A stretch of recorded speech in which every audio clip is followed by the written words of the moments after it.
Never forget this. Make no mistake about it. Make no mistake about this, ladies and gentlemen. All the race wins I've had in all my life. I remember the champagne. I remember the smell of it, spraying it on myself or the other drivers, pouring it over me when I won. I remember pouring it all over my team or my family. Huge smiles, victory, punching the air, shaking hands, fist bumps, the whole lot. When I look back on racing, that's not what I think about. What I think about is that little look you and your engineer, or my dad or my mum, give me just before you go on the track, before you go to war. Peter.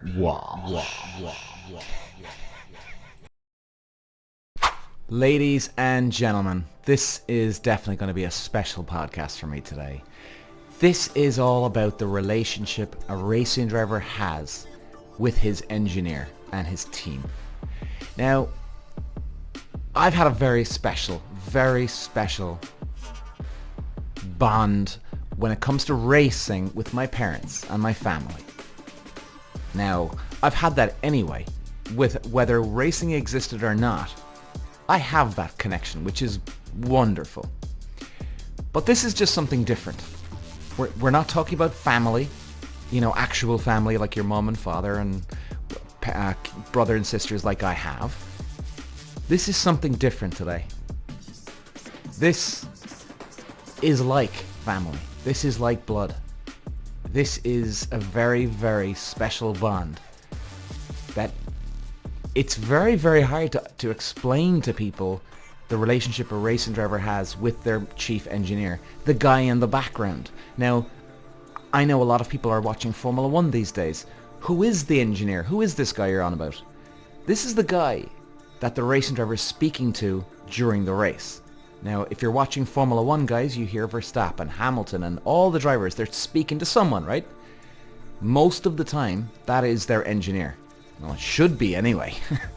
But most of the time, it's their engineer. There is an incredible...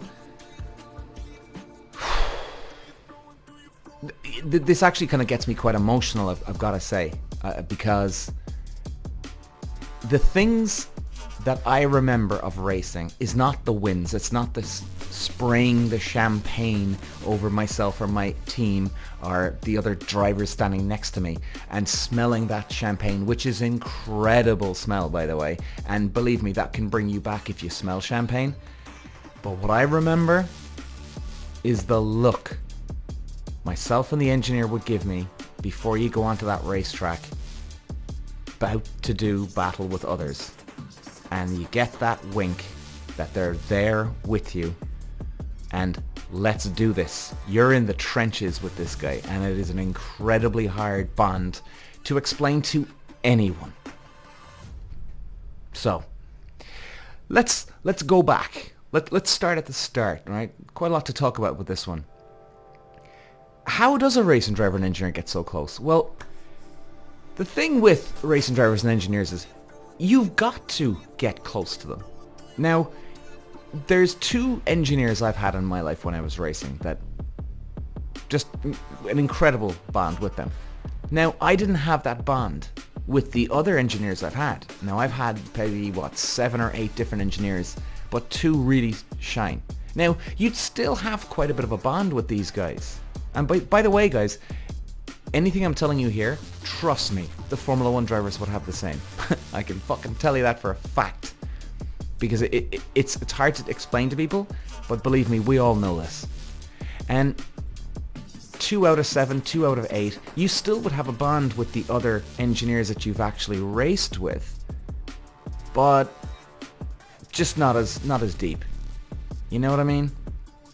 Like with my old engineers, they were in the trenches with you. You're going to war with these guys. And make no mistake about it, ladies and gentlemen, you're putting your life on your line. Risking your life. You might not come back. They might not see you again. And when I was racing, the cars were a lot more dangerous than they are now.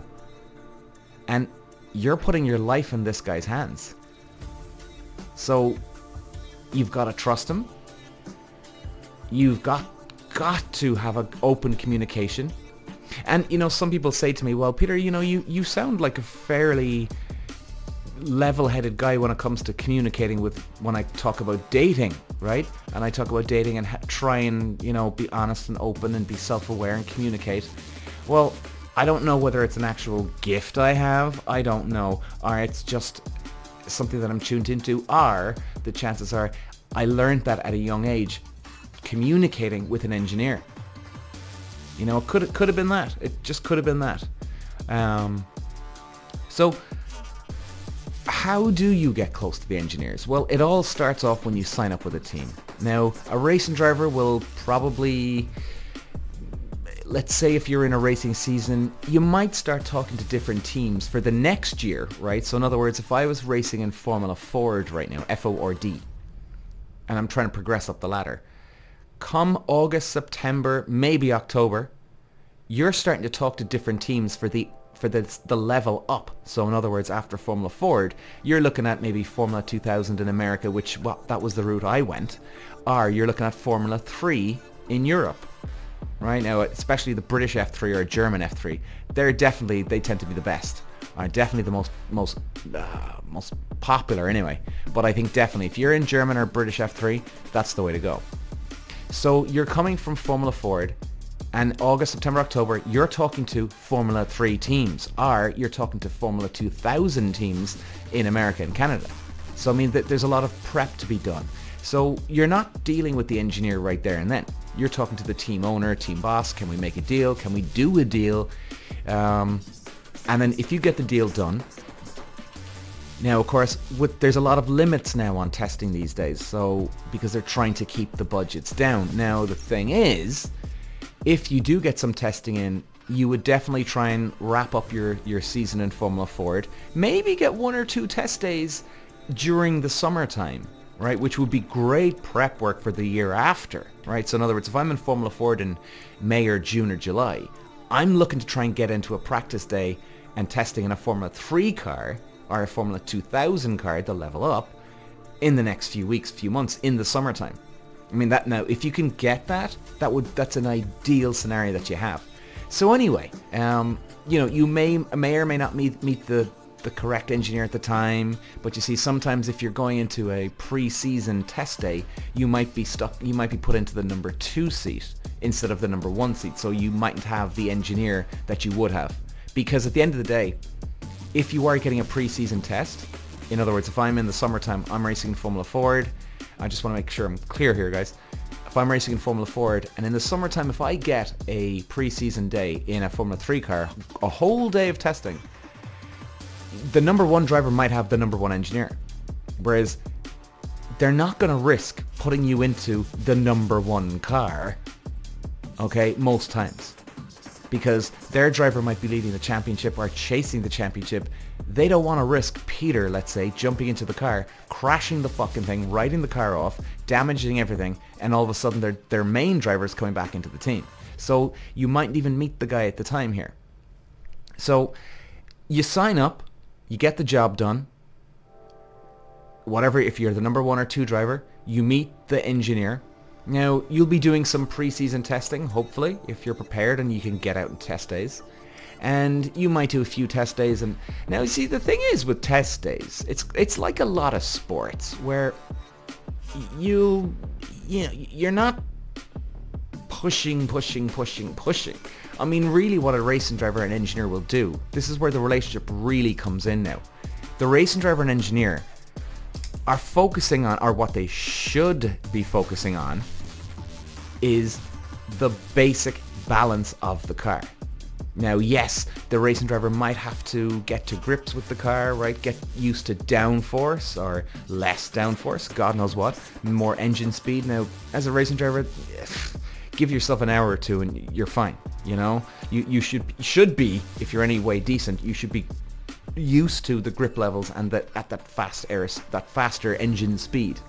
So what you're aiming to do is pre-season testing is all about getting the balance of the car. That's it.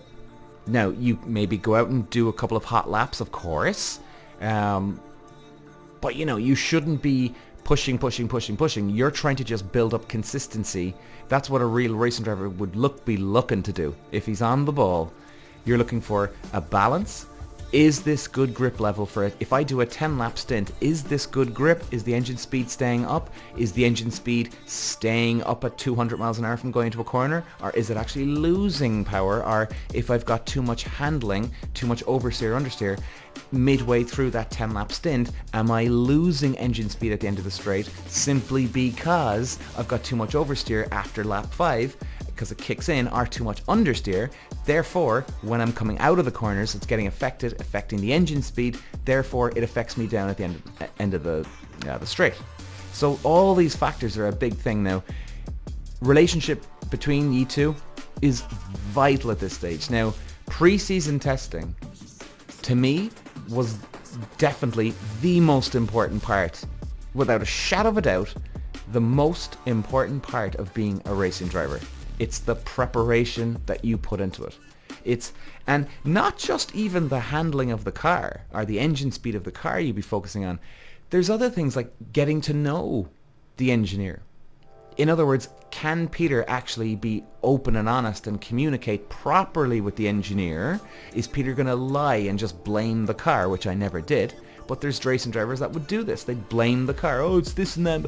Whereas they really actually can't read a car.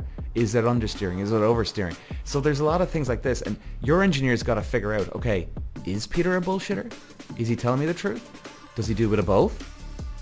And then whatever way you are, you've got to work around that then. So it's very important to get to know who you're dealing with as well. You know? I mean, I remember when I was racing in America, it was a very funny guy, this guy called John Hayes. And by the way, if you're listening, John, big shout out to you. You were a fantastic engineer. Only had him for a day. Now, he wasn't my 2 out of the 8 now, okay, because I didn't get to know him that well. But we only had a practice day, and he just kept things so simple. You'd come in at the end of a test day, or a track day, and he would say, what did he say? He'd go, Peter, okay, what's the understeer like? It's quite a bit. Okay, stop. On a scale of 1 to 5, what is it? As in 5 being the worst understeer you've ever had. I'm like, 3. And you see, I was used to coming from a place where, well, hang on, do you want me to tell you what lap it's coming in? What corner it's coming in? And he was looking at me like I had 10 heads. But like, to me, that's exactly what a racing driver should have. Record everything. A racing driver is like a video recorder. You're observing, recording, and repeating everything you find on the track. It is absolute crucial, because that can be the difference between winning and losing. Because if you're doing a 50 lap race, for example, the first 20 laps can be fine. They can go really, really well. But after 20 laps, all of a sudden the tires start to overheat, or they start to grain, and all of a sudden understeer kicks in. Now, guys, understeer, basically, if anybody doesn't know, understeer is when you turn into a corner and the car just feels like it's going straight on. So maybe it's hard to explain, but maybe you can see it when you watch onboard footage of Formula 1 or any other racing cars. So there is that feeling. You turn into a corner and it just feels like it just goes straight on. It doesn't turn free, in other words, right? So you could have understeer kick in after 20 laps, and all of a sudden then the car's off balance. So it's so important that you figure out who you are with this relationship with this engineer, where you are with the car. Can I handle it after 10 laps? Can I handle it after 20 laps? If I do a 20 lap stint and everything's going really well, well then what happens after the 20 laps? I mean, there's so much to delve into as a racing driver, up to the engineer, and this is where you need to work really, really close with your engineer. And let's not forget, midway through the season, pre-season, at the end of the season, you're putting your life in your hands with the engineer.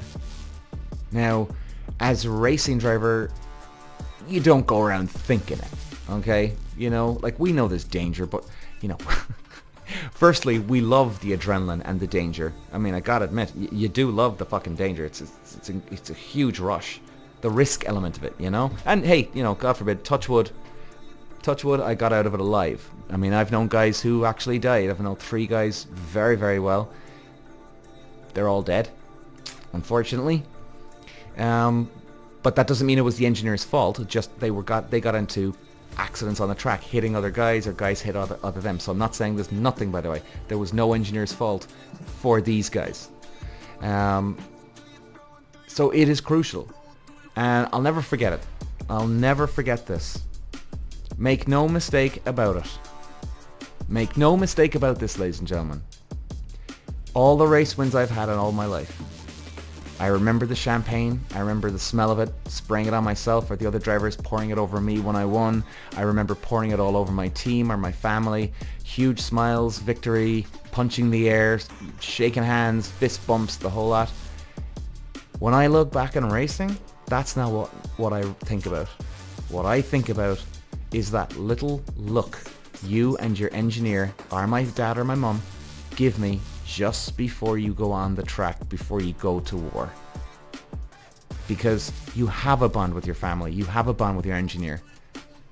Because you know they're as emotionally invested in this just like you. You've got your heart pounding, the adrenaline's flowing, the nerves, terrified to see what's going to happen.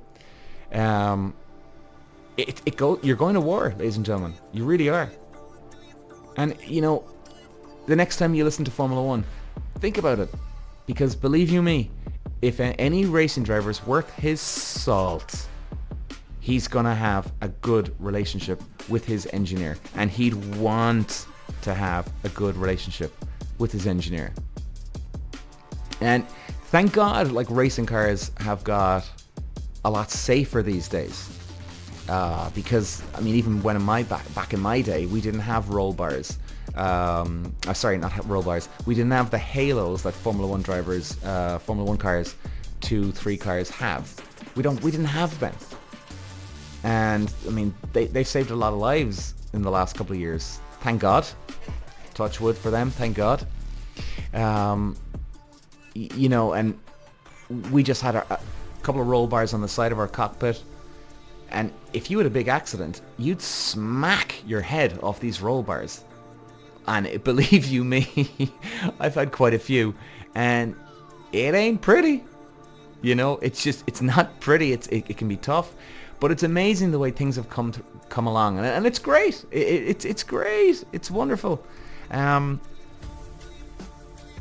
close this off, I'll put it this way, ladies and gentlemen. The relationship with an engineer, for me anyway, I know I speak for a lot of drivers, but maybe I can't speak for all of them.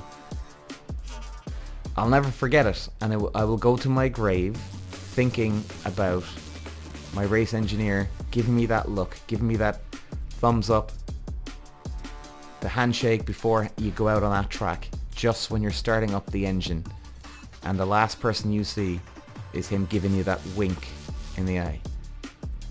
And you can see the nerves in them. They've got hope. They're confident. But you got fear as well. So, my 2 engineers I really want to call out to, give a shout out to. Roger Parks from England. I love you, sir. And Brian Keenan from the north of Ireland. My 2 guys that I really, truly did get on with so much. And I love those guys so much. They genuinely are like my brothers. And I'll always cherish you guys. I love you to bits. I appreciate everything you've done for me. I mean, I'm even getting kind of emotional here, I have to say. And it's been so long. It's been a long time since I've sat in a car with you guys. And